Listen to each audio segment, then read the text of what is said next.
बिस्मिल्लाहिर्रहमानिर्रहीम। अस्सलाम वालेकुम नाज़रीन कराम, मैं हूँ अब्दुल बासित स्वाति और आप देख रहे हैं मेरा डिजिटल चैनल। नाज़रीन कराम, आज का व्लॉग आपके लिए बड़ी खुशखबरियाँ लेके आया है। एक तो इमरान रियाज खान साहब 140 दिन के बाद रिहा हो चुके हैं। इमरान रियाज खान साहब 140 दिन कहाँ थे, कहाँ रहे, किसके पास रहे? आज सुबह जब वो घर पहुँचे तो उनको छोड़ने कौन आया? क्या इमरान रियाज साहब कोई किसी डील के बाद घर पहुंचे? इमरान रियाज अपना व्लॉग बनाना कब शुरू करेंगे? इस हवाले से डिटेल में आपको बताएंगे। इसके अलावा इमरान खान की जानिब से भी, इमरान खान के लिए भी उनकी तरफ से भी एक चंद डेवलपमेंट्स हैं जो मैंने आपके सामने रखनी हैं, जो दरख्वास्तें दायर कर रखी हैं पाकिस्तान तहरीक इंसाफ की जानिब से, तो उस पर भी डिटेल में बात करते हैं। और PMLN के एक रहनुमा हैं मुशाहिद सईद साहब, मुशाहिद हुसैन सईद साहब, उन्होंने लबकुशाई की है।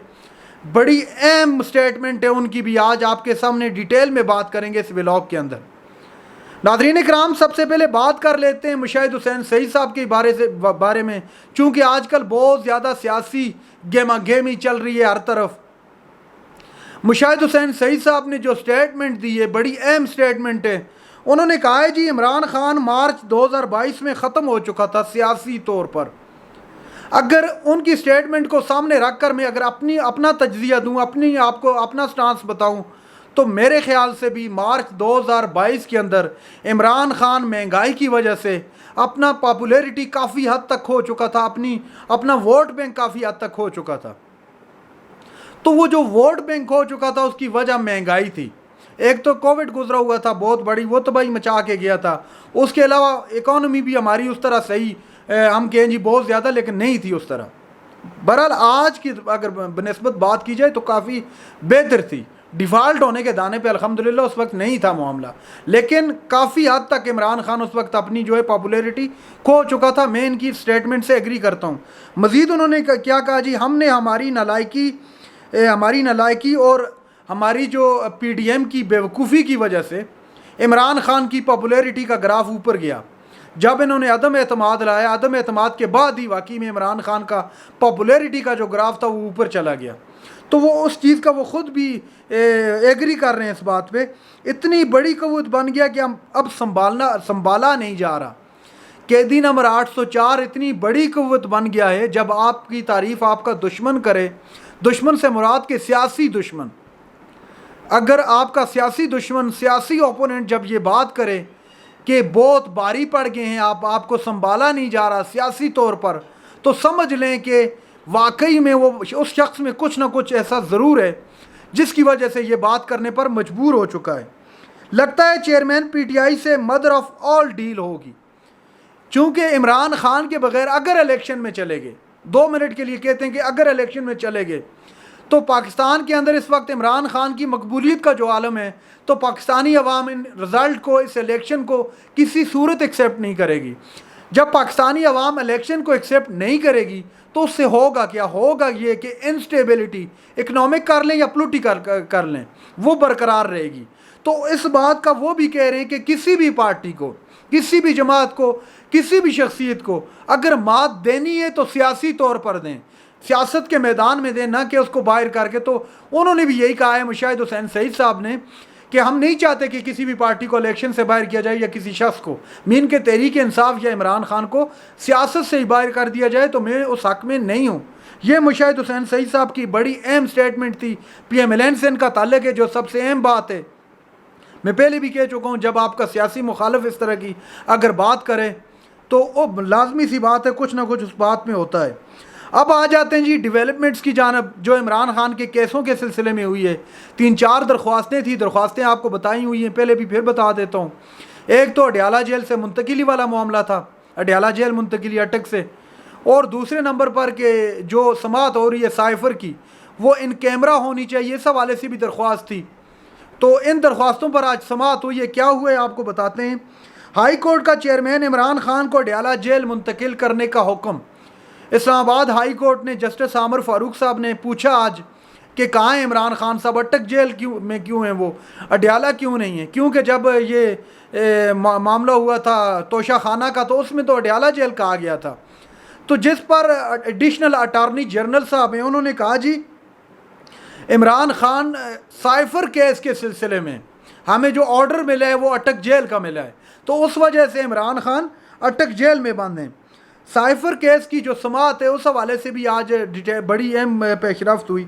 साइफर केस में समाअत इन कैमरा होगी या नहीं, फैसला महफूज हो चुका है। अब जस्टिस आमर फारूक साहब ने आज बड़ी अहम रिमार्क्स दी है उनकी अडयाला जेल मुंतकिली के हवाले से कि उनको अडयाला जेल मुंतकिल किया जाए। ये क्या हो रहा है, अदालत कुछ और कह रही है, ये मैं ख़ुद से भी साथ में तज्जिया भी दे रहा हूँ आपको, और अदालत कुछ और कह रही है और आप किसी और जानब जा रहे हैं। मीन के आपको अडयाला जेल का कहा गया था, आपने अटक में डाला हुआ है।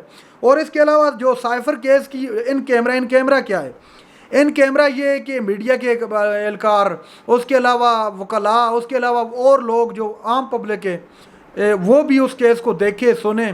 तो उस हवाले से केस दायर था कि ये इस तरह अटक जेल के अंदर इस तरह समाअत नहीं होनी चाहिए बल्कि इन कैमरा होनी चाहिए। तो उस पर जब ये मैं वीडियो रिकॉर्ड कर रहा हूँ तो फैसला महफूज हो चुका है। वो जस्टिस आमर फारूक अब उस फैसले को सुनाएंगे। तो फैसले से पहले मैं आपको थोड़ा सा अपना बता देता हूँ। मुझे जो लग रहा है, जो ये मेरी वो है सोच ये है कि जो आमर फारूक साहब की जो रिमार्क्स सामने हैं उनसे लगा है कि कैमरा उन्होंने जो फैसला महफूज किए, मुझे लग रहा है, मेरी ज़ाती वो राय है, आप इससे इख्तलाफ कर सकते हैं, मुझे लग रहा है कि इन कैमरा ही हो जाएगा मामला। चूँकि ये जो अगली बात है उससे लगेगा, आपको भी लगेगा, उन्होंने जो रिमार्क्स दिए, अब अदालतों की लाइव स्ट्रीमिंग हुआ करेगी, चीफ जस्टिस साहब ने कहा है। मज़ीद कहा है कि ये मेरी अदालत से शुरू होगा, हमें तैयारी रखनी चाहिए। अब जो अगला रिमार्क्स दे रहे हैं चीफ जस्टिस साहब के, जो अब लाइव स्ट्रीमिंग वाला मामला शुरू हुआ है, जो प्रोसीजरल वो उसके हवाले से चीफ जस्टिस ऑफ पाकिस्तान ने लाइव उस दिन आपने देखा, पूरी समाअत देखी, पूरे दिन की जरा देखी, वकला का आपने अपने मुअज़्ज़ज़ चीफ जस्टिस को देखा, उन्होंने किस तरह रिमार्क्स दिए, वकला ने किस तरह जरा की। तो उस हवाले से बात कर रहे हैं तो कि हमने भी अब उसी तरफ जाना है। तो ये काम जो है आमर फारूक साहब ने कहा, जस्टिस साहब ने, chief justice high court Islamabad ने, कि अब आप मेरी अदालत से यह मामला शुरू होगा इंशाल्लाह, तो आप देखेंगे ये, तो हमें उस हवाले से तैयारी रखनी चाहिए। तो इन रिमार्क से मुझे लग रहा है कि जो फैसला महफूज किया हुआ है, तो शायद मुझे लगता है कि शायद उसी तरफ मामला बढ़ जाए। अब जी अब बात कर लेते हैं, इस्लामाबाद की सिविल जज ने निकाह केस में इमरान खान को ज़ाती हैसियत में तलब कर लिया। इससे पहले इमरान खान को बुलाया था अटक जेल की इंतज़ामिया ने। आज जो पेशी थी उस हवाले से माजरत कर ली थी कि आज वो नहीं पेश हो सकते। उन्होंने बहरहाल उज़र बहाने जो हमेशा की तरह होते हैं वो पेश किए। तो अब जो निकाह केस उस हवाले से सिविल जज ने कहा है कि उनको ज़ाती हैसियत में हमारे सामने पेश किया जाए। तो ये भी बड़ी अहम डेवलपमेंट हुई है। अब सबसे अहम मामले की जानिब आ जाते हैं। सीनियर साफ़ी इमरान रियाज खान साहब तकरीबन 140 दिन के बाद, 137 से 140 दिन हो गए, जो पहले उनको गिरफ़्तार किया गया सियालकोट से, वो जेल में गए, जेल से उनको रिहाई मिली, रिहाई के बाद उनको गायब हो गए, उनका कुछ अता पता नहीं चल रहा था। लाहौर हाई कोर्ट में केस चला, लाहौर हाई कोर्ट ने एक मरतबा बुलाया, दूसरी मरतबा IG साहब पेश हुए, लेकिन कोई डेवलपमेंट ना हुई। इमरान खान का कुछ अता पता नहीं चला, बल्कि वो डिक्लेयर हो गया कि वो गायब हो चुके हैं, उनका कुछ पता नहीं चल रहा। फिर अफ़गानिस्तान की एक बीच में से कहानी चली कि वो अफ़गानिस्तान चले गए हैं। फिर कहा जी खुदा न ख्वास्ता उनकी ज़बान को नुकसान पहुंचाया जा सकता है, उनकी जान को खुदा न ख्वास्ता यहाँ तक मामला पहुंचा कि उनकी जान को भी ख़तरा हो सकता है। तो उनकी फैमिली कितने कर्ब से गुजरी होगी। यकीन मानिएगा, आज मैं जब ये व्लॉग रिकॉर्ड कर रहा हूँ तो बहुत ज़्यादा खुशी है। खुशी इस वजह से है कि इमरान रियाज खान साहब, आप किसी से भी कितना भी इख्तलाफ करें, किसी से कितना इख्तलाफ करें, मैं ज़ाती तौर पे क्या बताऊँ उनसे कितना इख्तलाफ करता हूँ, लेकिन सबसे बड़ी खुशी जो है ना वो ये है कि वो घर पहुँचाएँ। इख्तलाफ का मतलब ये हरगिज़ नहीं होता कि आप उस शख्स के जानी दुश्मन बन जाते हैं, ऐसा हरगिज़ नहीं है। इख्तलाफ मुअज़्ज़म माशरों के अंदर होता है, बड़ी जमहूरियतों के अंदर ये चीज़ होती है, दो भाइयों में इख्तलाफ हो जाता है। तो ये तकरीबन 3.5 माह के लगभग का अरसा बनता है। इमरान रियाज की फ़ैमिली किस कर्ब से गुजरी, उनके वालिद, उनके बच्चे, उनके घर वाले किस अजियत से, किस कर्ब से गुजरे, यकीन मानिएगा अल्फाज में बयान कर पाना मुश्किल है। अब बात आ गई जी इमरान रियाज खान साहब कहाँ थे, तो इस बात का इल्म अभी तक किसी को भी नहीं है कि इमरान रियाज कहाँ थे।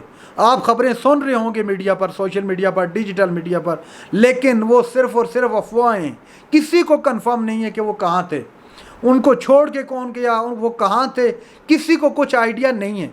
लेकिन हाँ, व्लॉग कब बनाएंगे, इस हवाले से एक स्टेटमेंट में पढ़ रहा था, तो ये अब स्टेटमेंट सामने आई है कि अभी इमरान रियाज खान साहब चूँकि एक बहुत बड़ा अरसा इस तरह गुजार के आए हैं, तो लाजमी सी बात है वो कमज़ोरी भी महसूस कर रहे होंगे, वो उस तरह अभी टच भी नहीं है करंट अफेयर के साथ, तो लाजमी सी बात है उनको आइडिया नहीं होगा कि क्या मामले को किस तरह लेके चलना है। सबसे बड़ा जो इशू है वो सेहत के हवाले से, तो ये चीज़ें जो हैं बड़ा फैक्टर है ये भी।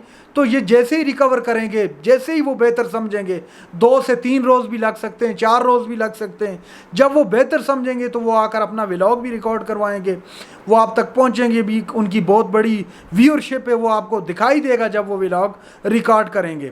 तो अभी तक जो है ना वो इमरान रियाज के हवाले से यही खबर सामने आई है, बिल्कुल खैर खैरियत से हैं, तबीयत उनकी बिल्कुल तंदुरुस्त है, सेहत और तवाना है वो, और इंशाअल्लाह बहुत जल्द वो आप और हमारे दरमियान होंगे और आप देखेंगे कि वो आकर फिर से वहीं से वो सिलसिला शुरू करेंगे। और जो ख़बर मिल रही है वो यही कि डील के मुतालिक कहा जा रहा था जी, वो डील करके बाहर आए हैं, तो ये ख़बरें मिल रही हैं अभी मुबैना तौर पर, साथ में ज़रूरी है ये ख़बरें मिल रही हैं कि इमरान रियाज किसी डील की वजह से नहीं, अगर डील उन्होंने करनी होती तो पहले 3-4 रोज़ के अंदर कर लेते, तो डील शील कोई नहीं की उन्होंने। इस हवाले से नईम पंजोता साहब ने भी एक स्टेटमेंट दी है, वो भी आपने सुनी होगी, तो डील वील उन्होंने कुछ भी नहीं की। बहरहाल वो घर पहुँचाएँ तो आज उनके घर ईद का चाँद निकल आया है समझें, और ख़ुशी का मुकाम है बहुत ज़्यादा उनके लिए। खावर मानिका साहब आज लाहौर एयरपोर्ट से बाहर जा रहे थे, दुबई का सुना जा रहा है मुबैना तौर पर एयरवाई ने ब्रेक किया, तो उनको एयरपोर्ट से ही गिरफ़्तार कर लिया गया एंटी करप्शन की टीम ने, और जो खावर मानिका साहब हैं उनको जुडिशल मजिस्ट्रेट के सामने पेश किया गया, 1 दिन का राहदारी रिमांड उनको दे दिया गया है। उसके अलावा कल उनको जो है मुतलका जो अदालत है उसके सामने पेश करने का हुक्म भी दे दिए। इनके ख़िलाफ़ जो है गैर कानूनी तामीराती काम का जो इल्ज़ाम है उस हवाले से इनको उठाया गया, तो ये बाहर जा रहे थे मुबैना तौर पर। चूँकि मेरे सामने कोई वाज़ेह ख़बर नहीं है, मैंने एयरवाई की न्यूज़ की ख़बर देखी है, तो उस हवाले से आपको आगाह कर रहा था। नाज़रीन कराम, ये थी आज की हमारी वीडियो। चैनल पर जो नए चैनल को सब्सक्राइब कर लें। अगली वीडियो तक के लिए अल्लाह हाफ़िज़।